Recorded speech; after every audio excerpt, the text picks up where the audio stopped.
Ini kita tidak menghadirkan 1.000 anggota yang sudah kita janjikan turun. Hari ini kita hanya sebagian saja.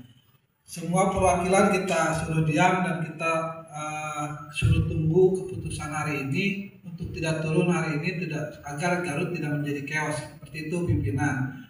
Dan ini sudah menjadi janji beliau akan menghadiri, dan saya tidak ingin ketika di tengah-tengah perjalanan diskusi kita nanti Pak Bupati berdalih mohon maaf saya harus mengulang lagi. Saya tidak mau seperti itu, kembali lagi diulang, dan ini tergantung Pak Bupati hadir maka kita akan segera mulai audiensi ini. Terima kasih pimpinan. Informasi kemarin akan dihadirkan. Ya bukan di depan saya ini. Kalau yang di depan ini semua sudah semua. Dan ada juga dari tukang abuah, tukang baru. Kalau pengelolanya atau yang lebih ada? Kemarin Pak dari enggak, maksudnya di sini semua pure supir dan tenaga kalian. Ya, siapa kan? Pertama-tama Pak, dari kemarin kami tidak menyangkut masalah izin galian dan sebagainya, karena itu bukan ranah kami Pak. Jadi hanya kami permintakan, yang kami pertanyakan hanya untuk dampaknya saja Pak. Makanya kalau pertanyaan dari Bapak pemilik tambang ada atau tidak, mohon maaf kami tidak bisa menjawab itu Pak, karena bukan ranah dari kami, karena kami hanya mengenai dampak bagi kami para sopir Pak. Terima kasih. Ya. Terima kasih Pak.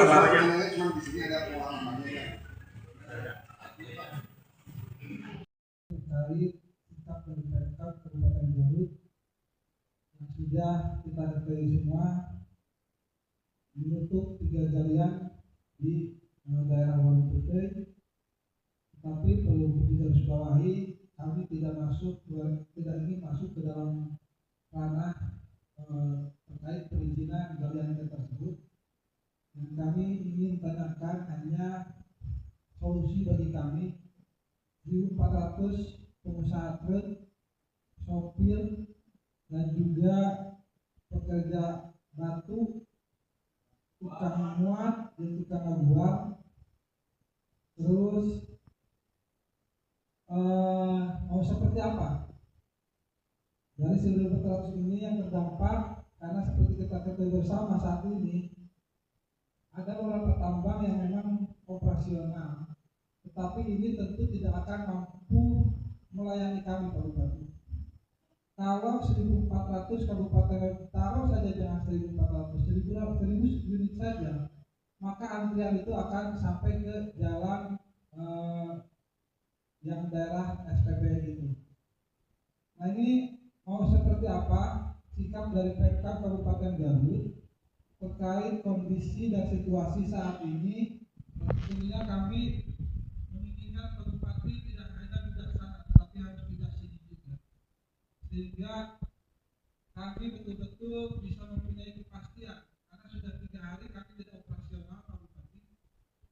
Ini kami ditunggu keputusannya oleh anggota yang lainnya, karena mungkin Bapak juga ketahui bersama bahwa dari awal kita konsultasi dulu bersama pihak Satgas Polres Garut, yang tadinya kami akan menurunkan 1.400 anggota, tapi hari ini kami tidak lebih dari 100 unit yang kita turunkan pada hari ini. Saya kira untuk membuka itu saja yang dapat saya sampaikan. Selanjutnya rekan saya Pak Haji Devi dari Ketua Solidaritas Pengemudi Pasir Kabupaten Garut. Kenapa pemerintah atau pihak terkait tidak memperhitungkan terlebih dahulu apa dampak sisi ekonomi bagi kami para sopir penambang dan juga pengusaha truk akibat dari penutupan itu Pak? Kenapa tidak ada perhitungan dulu Pak? Seperti itu Pak. Terlepas dari masalah aturan atau izin. Yang ketiga, apabila tambang yang ditutup tersebut mungkin, kami tidak tahu Pak, kami tidak bisa memastikan karena itu ada di Bapak sekalian Pak. Dimungkinkan apabila mungkin dibuka kembali ataupun ada misalnya yang dibuka kembali, kapan regulasi tersebut atau izin tersebut bisa terrealisasi untuk kami para supir dan para tukang galian pasir bisa mempunyai waktu, Pak.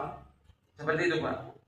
Sebagai penutup, kami tidak menuntut pemerintah untuk memenuhi tuntutan kami apabila memang bertentangan dengan aturan hukum yang berlaku, Pak. Mohon izin.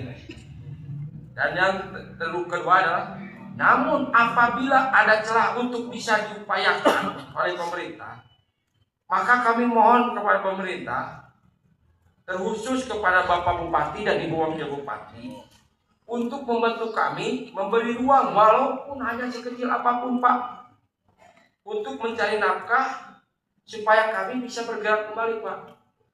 Seperti itu, Pak. Dan pertanyaan kami, Pak, kalau orang supir bilang satu aspal 3 pedal, mungkin dibandingkan di Pak, itu satu aspal 3 pedal. Ayo mah satu viral di luar dah, Pak. Untuk kawan aku. Sekali cukup pangitan tiap bisa gitu, Pak. Cukup terima kasih, sekian, dan mahir membeli kemudian. Assalamualaikum warahmatullahi wabarakatuh. Sampurasun. Terima kasih Bapak Ibu Sawati, Bapak Ketua DPRD yang saya hormati, Kepala Dinas SDM Provinsi Jawa Barat yang mewakili kami Epul Daud dari Bandung, dan Ketua Komisi, Ketua Fraksi, saja juga saudara-saudara saya yang tergabung solidaritas pengemudi Garut dan semua hadirin yang mohon maaf saya datang terlambat, jadi saya menghadiri acara peresmian revitalisasi sekolah-sekolah di Kabupaten Garut. Itu juga sebenarnya yang menyerap produk-produk Bapak Ibu semua. Di Garut itu ada nilai proyek sebesar 133 miliar. Pasti pakai bahan baku dari tempat Bapak Ibu. Ya, saya bisa sampaikan kalau bahan bakunya tidak ada. Tapi buat kami bahwa pembangunan itu harus berjalan di semua aspek, termasuk pendidikan. Nah, kembali ke permasalahan, jadi yang berjalan yang berhormat, jadi masalah ini kan bukan masalah yang baru, masalah lama. Dari dulu juga masalah pekerjaan itu selalu ada dinamikanya, mulai dari mutu dan lain-lain. Termasuk Bapak kita Ibu Gubernur memberikan atensi yang kuat tentang itu. Saya ini adalah orang yang selalu hati-hati dan tidak kali melangkah, sehingga saya mencari informasi dulu apa sih yang terjadi di dalam aspek di bidang penggalian pasir, apa yang menjadi isunya, kenapa ada yang ribut, kenapa ada yang tidak. Ya, kita juga belajar di pengalaman tempat lain, juga Bapak Ibu semua tahu, ya. Cuman faktanya adalah bahwa ini adalah satu hubungan yang saling membutuhkan. Masyarakat butuh pembangunan, dan salah satunya butuh bahan bangunan. Bahan bangunan diambil dari lingkungan, tapi juga masyarakat ingin lingkungannya terpelihara dengan baik. Karena lingkungan itu adalah titipan dari orang tua kita, dari uyut kita, kakek kita, bapak kita, nanti anak cucu kita. Dan tidak boleh kita mengkhianati titipan itu dengan merusak lingkungan. Saya tidak terbayang nanti anak cucu saya, nanti cucunya kemana cerita, wah itu rusak gara-gara Pak Sambo jadi bupati. Kan semua sudah ada jelas aturannya. Sehingga saya bilang, mohon maaf sebenarnya, ini hati-hati. Saya nggak mau, karena saya tahu persis itu juga banyak orang yang terlibat, ya, dan itu juga diperlukan. Tapi kan tetap kita adalah negara hukum. Saya diskusi, mungkin Bapak Ibu semua tahu tempat lain kan baik. Saya enggak. Lihat dulu, apa sih sebenarnya masalahnya? Dan saya kemarin ketemu sama Pak Apple. Ini ada kejadian, ada warga-warga yang mengeluh karena ketakutan rumahnya wilayahnya akan kena dampak yang sangat dahsyat. Kita semua tahu gagal rusak lingkungan, Sumatera Barat, Aceh, mana lagi Sumatera Utara rusaknya parah, lebih banyak madaratnya daripada manfaatnya. Negara melakukan hampir 56 triliun. Karena untuk sesuatu yang kadang-kadang tidak dinikmati oleh orang setempat. Anu coyana saha, anu rusakna saha. Itu biasanya penyakit kalau ada kerusakan lingkungan. Saya sempat nanya, ini punya siapa? Yang dapat madarat orang mana? Yang dapat amat orang siapa? Wah, ini ada catatan buat saya. Saya sedih sih orang Garut, sama Bapak Ibu semua. Setiap orang datang ke Garut nanya, pas aku minta kumaha eta? Waktu mah tangkal dituar, ini mah kudu dituar. Saya kan bisa buru-buru, saya tanya dulu nih gimana aturannya. Minta sama ke SDM, katanya ini adalah kewenangan provinsi. Saya tanya sama Pak Epul, ya, biar cepat aja. Saya tanya tuh gimana sejarahnya ini ada. Dari masa letik gitu ya, berarti lahir di Garut, Bapak Ibu ke sekolah. Kebun kita di gunung itu teh, di gunung Aruji teh, di Jakarta aja teh, indah mana-mana. Jelas teh apa tuh dua rasanya indah mana-mana, jadi kieu. Terus saya tanya-tanya, ternyata di Garut itu pemerintah juga menganggap bahwa itu hal yang penting untuk pengadaan bahan baku pertumbuhan. Tapi juga saya dengar juga Pak Budi Gangan ya, bahwa itu diizinkan hanya untuk kebutuhan Kabupaten Garut. Makanya dia adakan prakteknya sekarang gak ada masalah.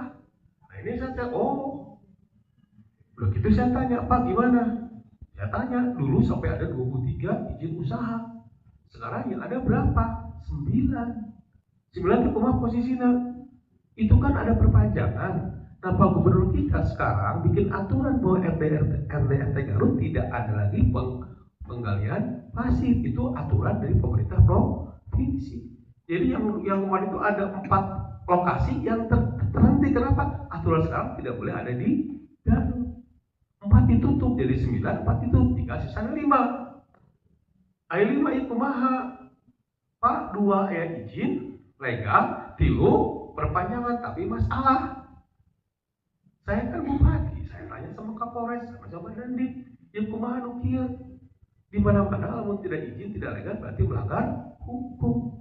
Kalau dibiarkan kita disalahkan. Terus gimana? Ya saya tanya, kita cek pisan ke lapangan. Saya ke lapangan tidak sendiri, bukan karena saya benci enggak. Ayo Pak Kapolres, saya undang Waka hadir bersama saya. Pak Dandim juga mewakili. Dan yang penting itu adalah dari provinsi. Hadir Pak Epul jauh-jauh di Bandung datang ke Garut. Itu kumaha dongengna teh. Saya teh orang Garut, sebab buaknya juga datang ke kita. Di lapangan seperti apa?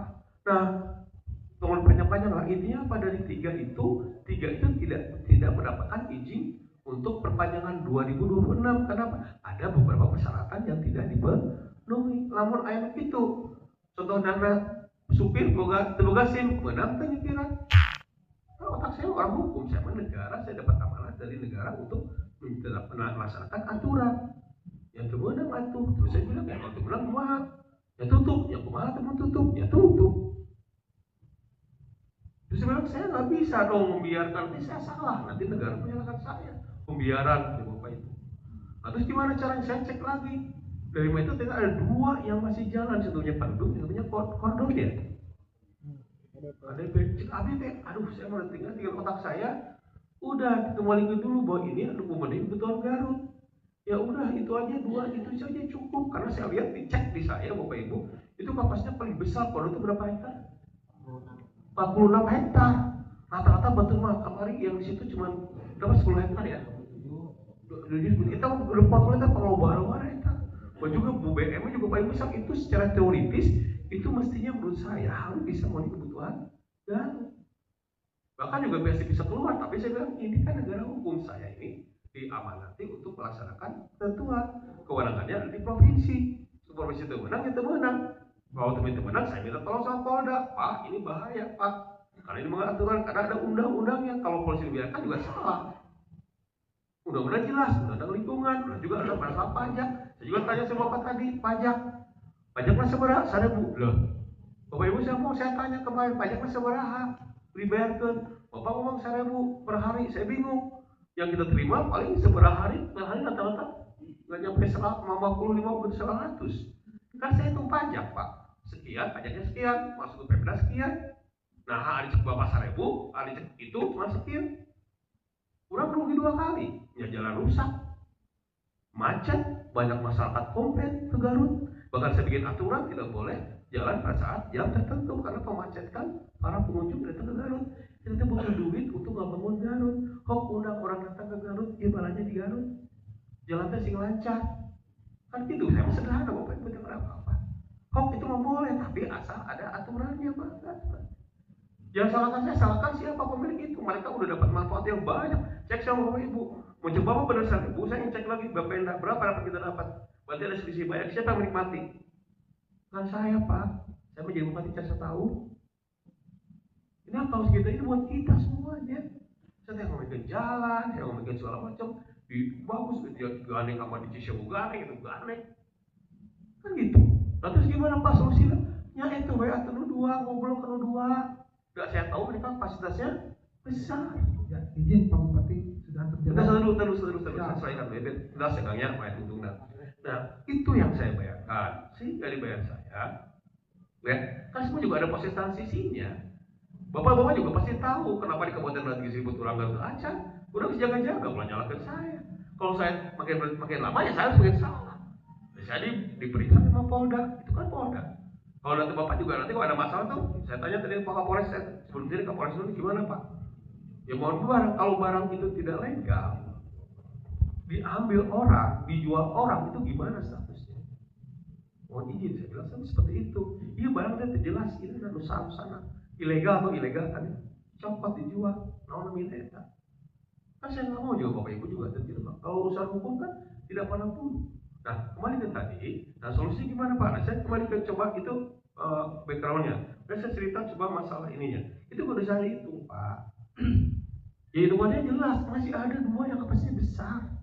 Tinggal komunikasi. Ya, nanti kita bantu komunikasi. Dan itu juga pasti butuh penyesuaian.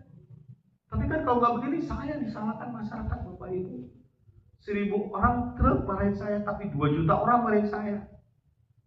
Tolong diadukan lah, mencari solusi. Coba baca di medsos segala macam, bagaimana komentar masyarakat tentang yang namanya usaha lingkungan. Kalau bawa 1000, saya bilang yang di luar bisa lebih dari 100.000 bahkan 1 juta. Saya kan nggak mau ngadu-ngadu Pak. Hoax mangga asal sesuai aturan.